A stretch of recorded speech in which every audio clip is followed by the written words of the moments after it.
Study IQ IAS, अब तैयारी हुई affordable. Hello and welcome everyone, स्वागत है आप सभी का आपके पसंदीदा प्लेटफॉर्म स्टडी IQ IAS में। मैं प्रशांत आप सभी का स्वागत करता हूं। दोस्तों, आज हम मार्च महीने की योजना का क्या करने वाले हैं, एनालिसिस करने वाले हैं। तो दोस्तों, ये जो मार्च महीने की योजना की मैगजीन है ना, ये बहुत खास है। और बहुत खास इसलिए है क्योंकि इसमें हम आर्ट एंड कल्चर को डिस्कस कर रहे हैं डिजिटल एज में, कि जो सोशल मीडिया का जमाना है, आर्टिफिशियल इंटेलिजेंस का जमाना है, चीजों को, हर चीज को डिजिटली रिकॉर्ड करने का जमाना है, वहां पर आर्ट एंड कल्चर का जिक्र, कि ट्रेडिशनल जो आर्ट फॉर्म्स हैं उनको कैसे प्रिजर्व किया जाए, प्लस में उनकी ओरिजिनलिटी को भी बचा कर रखा जाए इस डिजिटल एज के अंदर में। साथ में ही दोस्तों, कई सारे आर्ट एंड कल्चर के एग्जाम्पल भी हैं जो आपके प्रीलिम्स के एग्जाम में डायरेक्ट पूछे जा सकते हैं।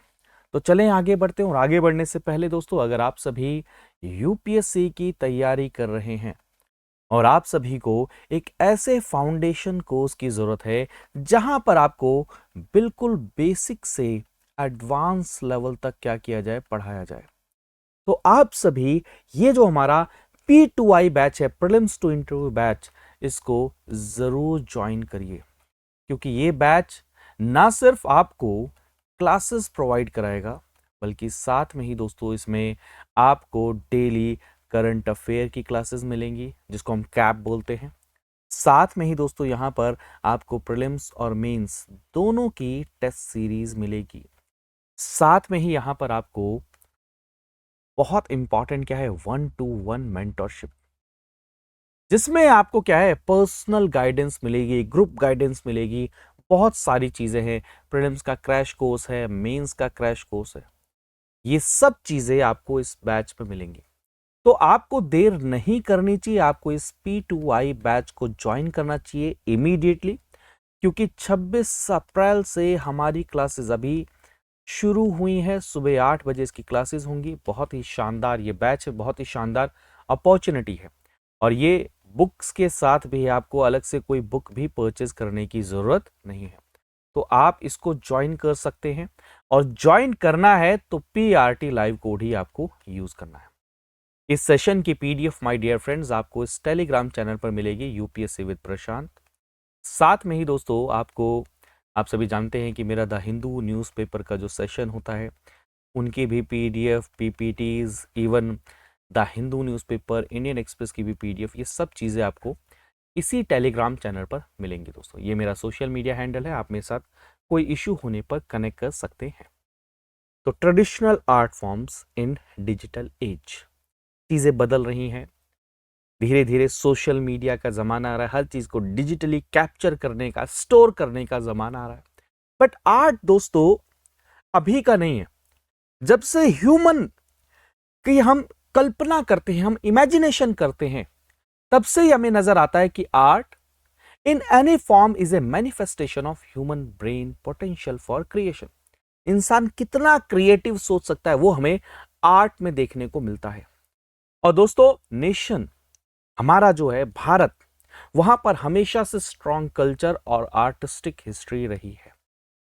भारत तो दोस्तों हमेशा से वैरायटी ऑफ आर्ट फॉर्म्स का कॉन्टिन्यूअस जनरेशन टू जनरेशन क्या रहा है, हमेशा से एक कहते हैं ना धरोहर रहा है। क्योंकि हमारे कल्चर काफी डिस्टिंक्ट हैं, काफी सारे कल्चर हैं, काफी सारी डाइवर्सिटी है, बहुत अलग अलग यूनिक कल्चर है। तो ये भी दोस्तों एक कारण है, एक रीजन है, जिसके कारण में हमारे यहाँ पर बहुत वास्ट लेवल पर हमें एक ब्लेंड देखने को मिलता है मल्टी कल्चर का। ठीक है, तो इंट्रोडक्शन अगर देखा जाए, while some have changed over time, बहुत सारे आर्ट कल्चर चेंज हुए हैं, नई पेंट की टेक्निक, नए मटेरियल ऑप्शंस, कई सारे दोस्तों अनचेंज्ड हैं, बिल्कुल वैसे ही हैं। Each type of art is distinctive in its own way और हाईली रिगार्डेड है। These art form has previously only been found in wall painting और मुराल, यही चीज मैं आपको बता रहा हूं। बट आज पेपर पर, लिनन पर, कैनवस पे, इवन डिजिटली भी आपको वो चीजें मिल जाती हैं। तो कुछ ना बहुत अच्छे एग्जाम्पल्स हैं जो आपके एग्जाम में भी पूछे जा सकते हैं कैरेक्टरिस्टिक के साथ में। माइंड करिए कि योजना में अगर स्पेसिफिकली मेंशन है तो आपको इसके बारे में पता होना चाहिए। तो सबसे पहला भील पेंटिंग। तो भील पेंटिंग यानी कि भील कम्युनिटी से ये बिलोंग करता है। They take part in all kind of art forms and activity, one of which is there striking painting. यहां पर न्यूमरस आपको डॉट्स मिलेंगे जो कि स्किलफुली यूज किया जाता है आर्ट वर्क के अंदर में। यहां पर आप देखेंगे ब्राइट कलर, नेचुरल कलर्स का यूज किया जाएगा, यूनिफॉर्म पैटर्न होगा और डॉट्स को फिल करेंगे आप आर्ट वर्क के साथ में। ये शो करता है पीसफुलनेस, ब्यूटी ऑफ मदर, इन सब चीजों को शो किया जाता है। नेक्स्ट आपको पट्टचित्र। मैं पर्सनली बताऊं, यहां से प्रीलिम्स में क्वेश्चन उम्मीद करिए। ये आपको ओडिशा और वेस्ट बंगाल में देखने को मिलेगा, ट्रेडिशनल आर्ट है। और यहां पर दोस्तों ये कॉन्टिन्यूसली क्या है, और एक और चीज, इसको स्क्रॉल पेंटिंग बोला जाता है, यानी कि क्लॉथ के ऊपर में किया जाता है और आप इसके अंदर पूरी की पूरी स्टोरी क्या कर सकते हैं, समझ सकते हैं, पढ़ सकते हैं। It usually describes several mythological incidents through highly detailed and well design paintings on scroll. आप ये देखिए कितने बेहतरीन पेंटिंग है, तो इसको आप समझ, मतलब देखिए। नेक्स्ट है मधुबनी। इसको कई बार मिथिला पेंटिंग भी बोला जाता है, मिथिला रीजन से बिलोंग करता है, बिहार के अंदर में। इसे one of the earliest form of art, और अभी हाल फिलहाल में इसको सोशल मीडिया में काफी ज्यादा क्या है, जिक्र किया गया है। It is one of the most well known and cherished form of Indian art. Madhubani painting, जिसको हम आर्ट पेंटिंग बोलते हैं, बनता किससे है, using rice flour, twigs and natural colours, have gained international recognition. While some of them are devoted to gods and goddesses, others depict ordinary people going about their daily lives. The variety of subjects is what distinguishes Madhubani. ठीक है, ये चीज आप देखेंगे। Next है वर्ली। तो ये Worli tribe से है। वर्ली ट्राइब आप सभी देखेंगे तो गुजरात एंड महाराष्ट्र के बॉर्डर पर आपको देखने को मिलेगी वर्ली ट्राइब। ऑलरेडी ये बहुत ज्यादा न्यूज में भी रहता है। It is one of the India's oldest form of art. It originated from Warli tribe of India's Western Ghat in order to create variety of forms and represent everyday activities like fishing, hunting, festivals, dance, more. Circles, triangles and square का use किया जाता है। Very unique feature दोस्तों, UPSC can ask this question. तो Worli art form के अंदर में circles, triangles का यूज किया जाता है। All the paintings have a red और black background while the shapes are all white। ठीक है, आप ये चीज देख सकते हैं। तो प्रीलिम्स के अंदर में ये क्वेश्चन पूछा जा सकता है। ठीक है, नेक्स्ट है मंडना आर्ट या मंडन आर्ट, आप भी इसको कह सकते हैं। तो मंडना जो पेंटिंग है वो आपको बहुत अलग अलग ट्राइब्स के अंदर में देखने को मिलेगा और पूरे भारत में ही देखने को मिलेगा। और प्राइमरली अगर देखा है, सबसे इंपॉर्टेंट जो ओरिजिन है इसका वो आपको राजस्थान में देखा जाएगा, लेकिन पूरे भारत में इसको प्रैक्टिस किया जाता है। These artworks are set against wall and floors. The first painters in Mandana were members of ancient ethnic communities, जिनको हम मीनाज के रूप में जानते हैं। It incorporates its people's custom and culture into straightforward but beautiful painting. Tanjore painting, important, very important, मैं सारे important ही लिख कर लाया हूँ। It is a traditional South Indian painting style that originated in Tamil Nadu, जिसको हम अभी आजकल आपने देखा होगा तमिलनाडु के अंदर में तंजावुर, जिसको हम तंजोर भी बोलते हैं, वहां पर है। ठीक है, छोटे छोटे glasses, semi precious stone, gold leaves, इन सब का यूज किया जाता है। गॉड, भगवान और देवी देवताओं को इसमें फ्रिक्वेंटली यूज किया जाता है तंजोर आर्ट में। अभी आप देखेंगे यहाँ पर बर्ड्स, फ्लावर्स, एनिमल्स भी काफी ज्यादा यूज होते हैं। ब्यूटी ऑफ दिस आर्ट कि यहाँ पर जो शाइन लाया जाता है वो गोल्ड लीफ इसके लिए यूटिलाइज किया जाता है, जो कि फॉर एवर रहता है, कभी भी जाता नहीं है। ये भी इसकी खूबी है। The paintings are created utilising ancient techniques. ठीक है, तो ये कुछ आर्ट फॉर्म हमने देखे। अब कुछ म्यूजिक देखते हैं। एक जमाना था जब हमारा घराना हुआ करता था, ऐसा करके है ना, तराना, घराना, गजल, ठुमरी। क्लासिकल सिंगिंग एक अलग फॉर्म है दोस्तों, बट लोगों के अंदर में आजकल पॉपुलर म्यूजिक की अलग एक डिमांड क्रिएट हो रही है। तो म्यूजिक क्या है दोस्तों? पॉपुलर म्यूजिक रिसेंटली धीरे धीरे क्या हो रहा है, ट्रेडिशनल म्यूजिक से अलग इत्र डेवलप कर रहा है, अपने आप को इमर्ज कर रहा है। It is a type of music that pleases the sense of masses. Rules are less stringent. जैसे क्लासिकल म्यूजिक में थोड़े से रूल्स को स्ट्रिक्टली फॉलो करना होता है, जो पॉपुलर म्यूजिक है उसके अंदर में रूल्स को थोड़ा सा कम। प्राइमरी रीजन क्या है? न्यूनेस, कैसे नयापन लाया जाए म्यूजिक के अंदर में, उसके लिए है।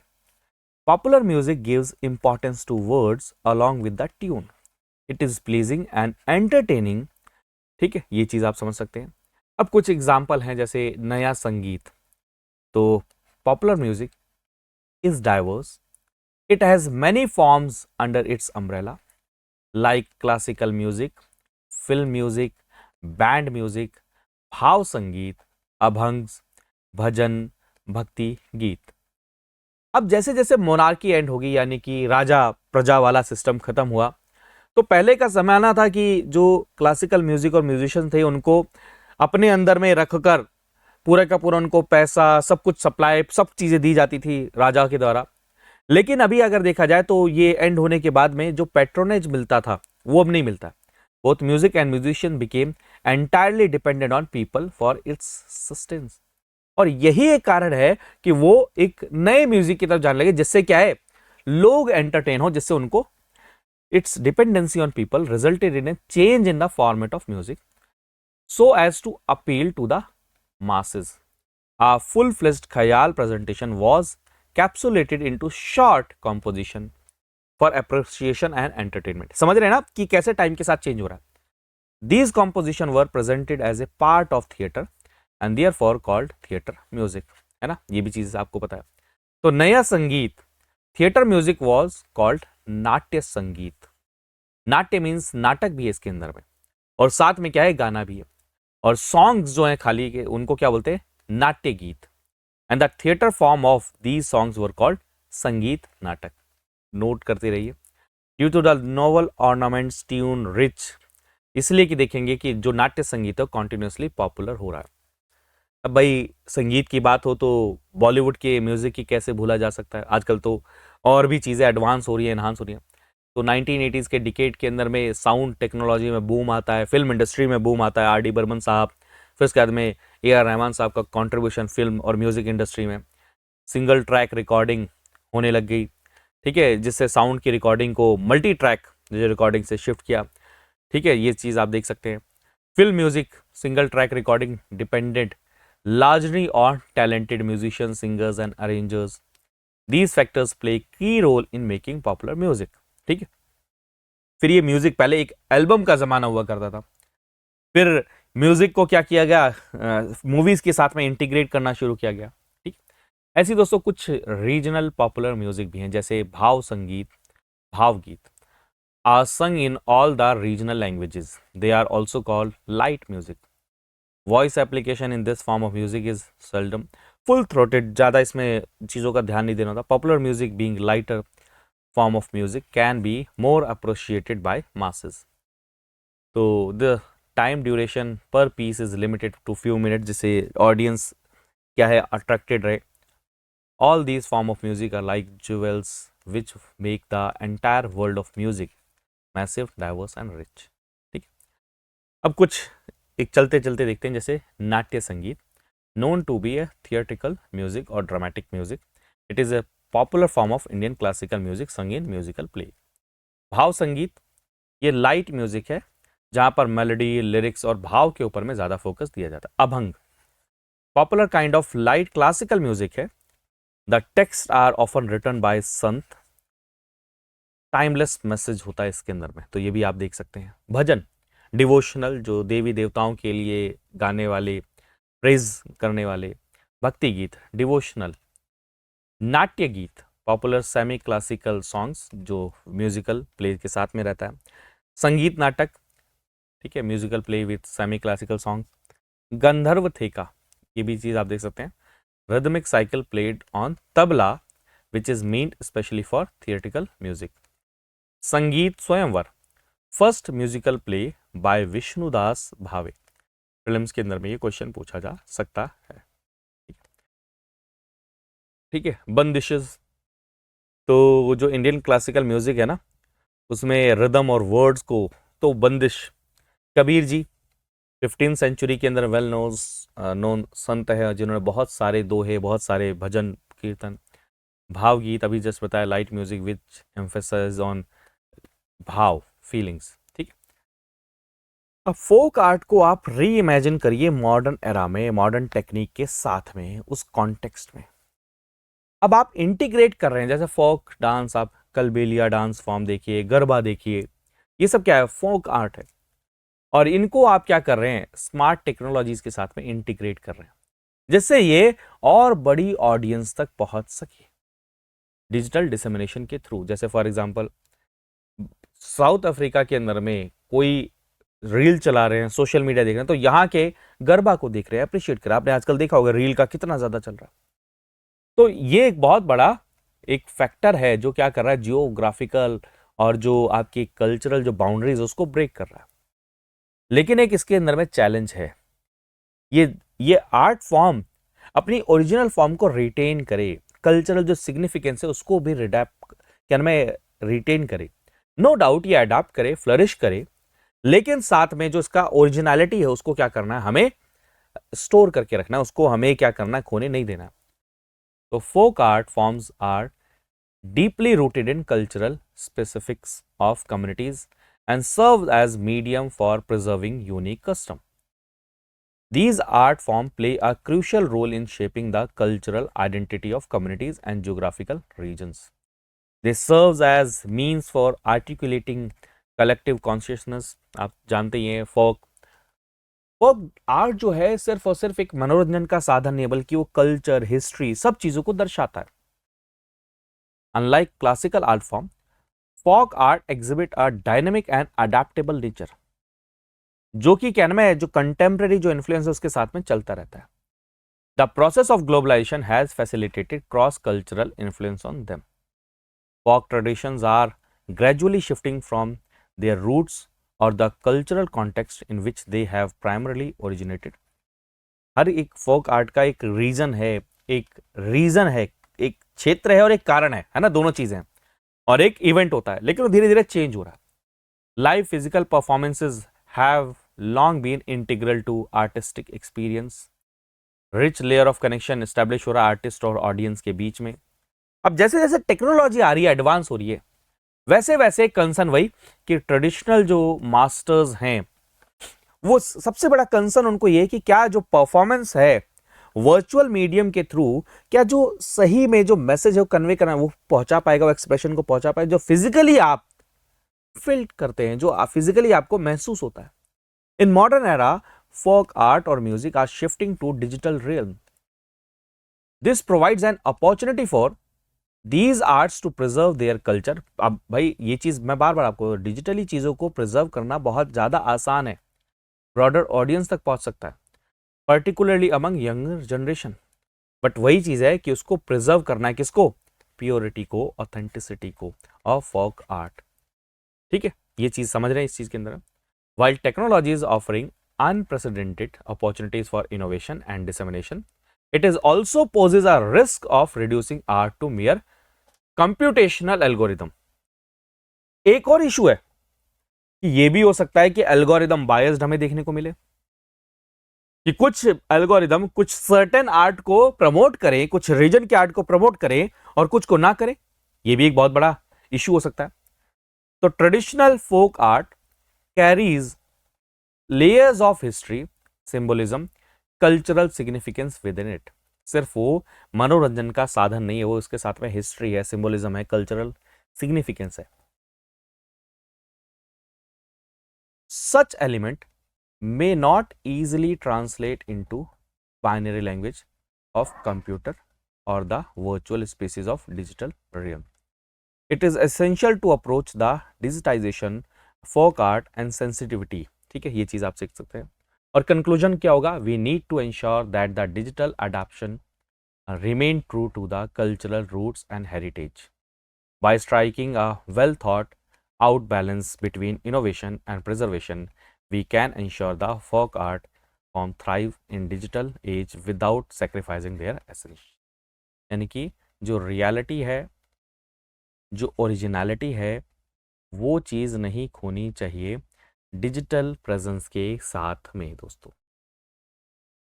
आगे बढ़ते हैं अगले चैप्टर में, power of art for healing and self expression. मेरे प्यारे दोस्त, आर्ट अपने आप में एक्सप्रेशन है सेल्फ का। इवन दोस्तों, आर्ट का यूज किया जाता है किसी को हील करने में, ठीक करने में, कई सारी परेशानी को सॉल्व करने में। आर्ट, लाइक एनी लैंग्वेज और music, is one of the few things that human differ from animal. Philosophically अगर देखा जाए तो art is always an interpretation of problems of reality, or response, or reaction to reality.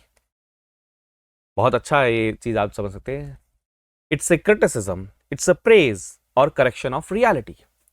Art is creating an ideal model of reality, और sometimes जो आपने सोचा भी नहीं, एग्जिस्ट नहीं करता, वो भी आर्ट में आपको नजर आता है। और आर्ट वर्ड से भी आगे है, ठीक है, समझ रहे इस चीज को। वो ह्यूमन की फीलिंग, ह्यूमन को बनाने में क्या करता है, हेल्प करता है। जो फ्री एक्सप्रेशन है, कई बार वो साइकोलॉजिस्ट उसका यूज करते हैं हील करने के लिए। Art therapy uses art for healing through self expression. बहुत बहुत आजकल इसका यूज हो रहा है, इवन चिल्ड्रन के अंदर में। तो children and art, many children find it easier to express their emotions through drawing, painting और other artistic form rather than through words. An art therapist can use the child's art to better understand the child's emotional response. आपने तारे जमीन पर movie देखी होगी। Art for person with special need. Most children with special need face issues in communication. तो वो art का use कर सकते हैं अपने आप को कम्युनिकेट करने के लिए। It is difficult and different for them to express themselves because their need and challenges are so unique. तो आर्ट उनको फ्रीडम देता है कि वो एक्सप्रेस कर सके विदाउट एनी राइट और wrong. Any person, whether neurotypical और न्यूरोडाइवर्जेंट, फिजिकली चैलेंज्ड और gifted in any way, find solace and experience या फिर एक्सप्रेशन इन आर्ट। तो art for person with special need, इसका काफ़ी ज़्यादा यूज़ किया है, जिसको हम आर्ट थेरेपी भी बोलते हैं। Can be use to help people improve cognitive and sensitive motor function. Eye hand coordination भी इंक्रीज होता है, डेवलप होता है आर्ट से। इसीलिए कई बार बोला जाता है कि बच्चा चाहे हेल्दी भी है, स्पेशल नीड का नहीं है, फिर भी बच्चे को क्या है, किसी ना किसी आर्ट के अंदर में इंगेज रखना चाहिए, जिससे उसकी सेंस और ज़्यादा क्या होती है, डेवलप होती है। Psychological process behind art therapy is to obtain a state of mind that exists in calm and non-judgmental space. ठीक है, तो आर्ट का क्या क्या यूज किया जाए, जैसे ये एक्सप्रेशन के लिए हेल्प करता है। Aid to expression, person is able to see his her emotional thought. Building confidence and gaining control, art is never wrong, art कभी भी गलत होता ही नहीं है। तो इस basic nature of art gives artist a sense of control. ठीक है, आपकी जो स्किल्स हैं, आपके हैंड आई कोऑर्डिनेशन है, आपकी जो सेंस है, सब चीज़ों को क्या करता है, वो डेवलप करता है। ठीक है, और क्रिएटिव आउटलेट, यानी कि it breeds self expression which leads to creativity. इसीलिए मैं कई बार बोलता हूँ कि आर्ट में हर किसी बच्चे को इंगेज होना चाहिए, जिसके कारण में उसकी पर्सनैलिटी में क्या है, डेवलपमेंट आता है। Anxiety and fear are the most important states that prevent healing and development. Philosophically viewed, art is always an interpretation of problem of reality, जो मैंने अभी आपको जस्ट बताया। Or response, or reaction to reality which we were forced to live। ठीक है, clear है। Next है impact of digital technology and social media on art museum. भाई आर्ट म्यूजियम क्या होता है, चाहे वो पब्लिक हो चाहे प्राइवेट इंस्टीट्यूशन हो, जो कलेक्ट करते हैं, प्रिजर्व करते हैं, एग्जिबिट करते हैं, इंटरप्रेट करते हैं वर्क ऑफ आर्ट को, जिससे लोगों को इंजॉयमेंट भी हो और उनको एजुकेशन भी मिले। These institution typically house a diverse range of artistic objects including paintings, sculpture, furniture, drawing, सारी चीज़ें इसमें आपको देखने को मिलती हैं। तो भारत में म्यूजियम्स देखा जाए तो बहुत सारे आर्ट म्यूजियम है भारत के अंदर में। जैसे सबसे पहला देखा है नेशनल म्यूजियम, जो न्यू दिल्ली में है, वो लार्जेस्ट म्यूजियम है भारत के अंदर में, with vast collection of art artifacts, ये सारी चीज़ें। National Gallery of Modern Art NGMA New Delhi में 1954 में स्टैब्लिश हुआ था। It is one of the premier art institution. ये प्रीलिम्स में आएगा क्योंकि द हिंदू में भी ये था। ठीक है, सलाह जंग म्यूजियम हैदराबाद के अंदर में, लार्जेस्ट प्राइवेट कलेक्शन आपको यहाँ पर देखने को मिलेगा। छत्रपति शिवाजी महाराज वास्तु मुंबई के अंदर में, तो जो कलेक्शन है इंडियन आर्ट की, स्कल्पचर, मिनिएचर, सारी चीज़ें आपको यहाँ देखने को मिलेंगी। इंडियन म्यूजियम कोलकाता में 1814 में इस्टेब्लिश हुआ था।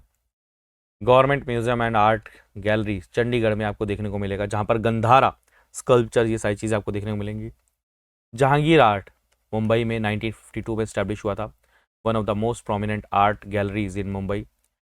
It host regular exhibition featuring, ये सारी चीज़ें होती हैं।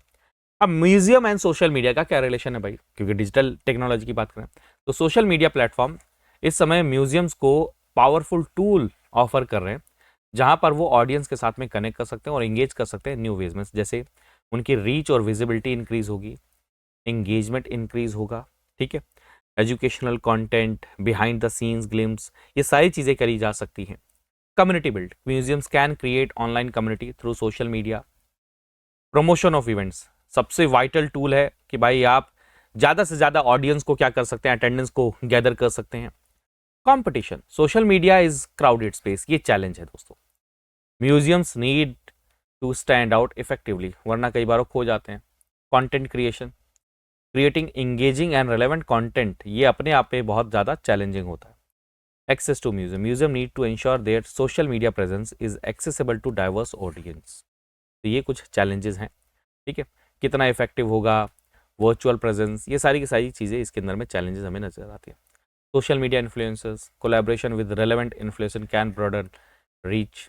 New platforms, stay informed about new platform, ये भी म्यूजियम को हेल्प कर सकता है। तो कंक्लूजन क्या है, art museum serve as cultural hub, जिनको सोशल मीडिया से एक तरीके से कह सकते हैं कि नई लाइफ मिल सकती है। स्पेशल इवेंट, वर्कशॉप, लेक्चर्स, ये सब प्रोग्राम कंडक्ट कराने के अंदर में, ठीक है। Play a crucial role in preserving cultural heritage. Social media उसको और ज़्यादा बूस्ट कर सकता है और ज़्यादा पुश कर सकता है। आर्ट है तो इंटेलिजेंस तो होगा, अगर इंटेलिजेंस है तभी तो आर्ट है। लेकिन आज का ज़माना आजकल आ गया है आर्टिफिशियल इंटेलिजेंस का। तो आर्ट एंड इंटेलिजेंस हमेशा से एक दूसरे के साथ में रहे हैं, एंशियंट टाइम से ही। बट आर्टिफिशियल इंटेलिजेंस एंशियंट समय पर नहीं था, बट आज के समय पर है। तो art and culture serves as expression of identity reflecting communities, उनकी वैल्यू, बिलीफ और ट्रेडिशन को शो करता है। क्रिएटिव एक्सप्रेशंस के थ्रू आर्टिस्ट सोशल इश्यूज को एड्रेस करने की कोशिश करते हैं, जस्टिस को एडवोकेट करते हैं, पॉजिटिव सोसाइटल चेंज को पुश करते हैं। The rise of digital technology has given birth to new art form such as digital painting, graphic design, animation, interactive media, websites, social galleries, digital art marketplaces allow artists to reach a wider audience. Digital preservation techniques such as digitization, metadata, मैं आपको शुरू से बता रहा हूँ कि digital platform एक सबसे बड़ी चीज़ क्या कर रहा है कि आप बहुत इजीली स्टोर कर सकते हैं, ठीक है। Essential for ensuring the long term preservation and accessibility of digital artwork. और डिजिटली आपने स्टोर कर लिया, हो सकता है हज़ारों साल बाद भी आपका आर्ट वहाँ पर खोने का डर नहीं है।